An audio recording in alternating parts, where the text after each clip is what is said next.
एक घने जंगल में बहुत सारे जानवर रहते थे। उन्हीं में एक विशालकाय हाथी और एक चंचल बंदर भी था।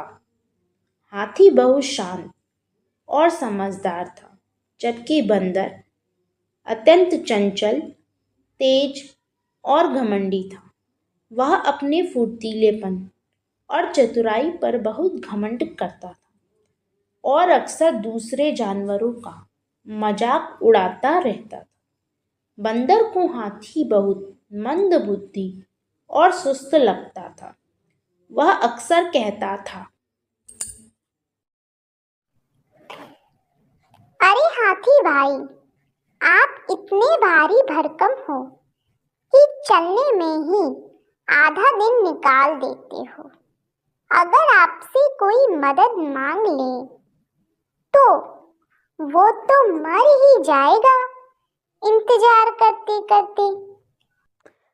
जंगल के दूसरे जानवर हंस पड़ते, लेकिन हाथी चुपचाप सुनता और मुस्कुरा देता।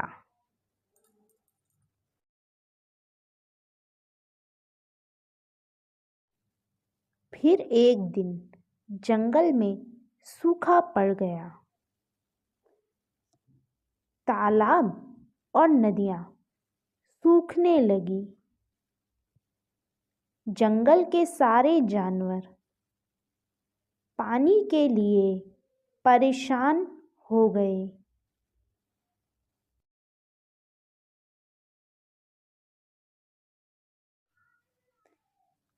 बंदर इधर उधर उछलता रहा, पर उसे पानी का कोई स्रोत नहीं मिला। वह बहुत थक गया और प्यास से बेहाल हो गया।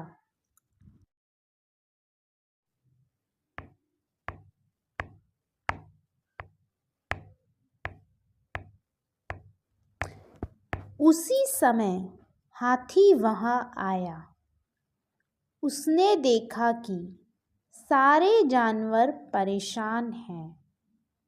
हाथी ने अपनी लंबी सूंड से इशारा करते हुए कहा,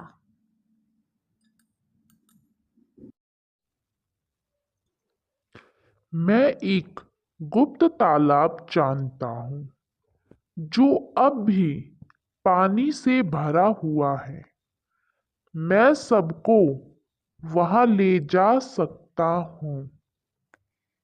सभी जानवर बहुत खुश हुए, लेकिन बंदर अब भी हाथी की खिल्ली उड़ाते हुए बोला, इतना भारी हाथी हमें क्या रास्ता दिखाएगा? जब ये वहां पहुंचेगा तब तक तो सब मरे पड़े होंगे। लेकिन अब कोई भी बंदर की बातों पे ध्यान नहीं दे रहा था। सब जानवर हाथी के पीछे पीछे चल पड़े। हाथी धीरे धीरे लेकिन सही दिशा में आगे बढ़ता गया।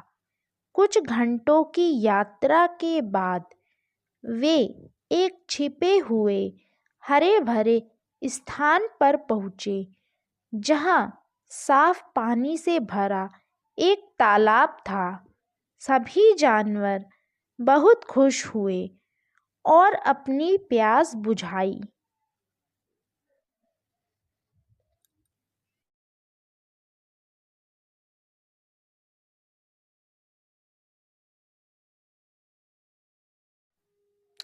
कुछ समय बाद बंदर भी थका मंदा वहां पहुंचा। उसकी हालत खराब थी। वह लुढ़ककर जमीन पर गिर गया और बोला, हाथी भाई, मुझे माफ कर दो। मैं हमेशा तुम्हारा मजाक उड़ाता रहा, लेकिन आज आपने मेरी जान बचाई। हाथी ने मुस्कुराकर कहा, बंदर भाई, जंगल में सबका महत्व होता है। किसी को उसकी चाल या कद से नहीं, उसके काम से परखो।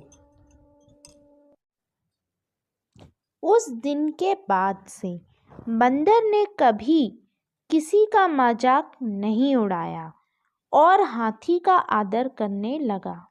जंगल में सभी जानवर मिलजुल कर रहने लगे।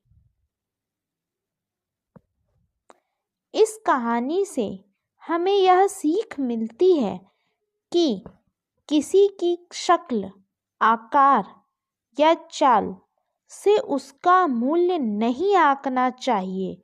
हर किसी में कुछ ना कुछ खास होता है।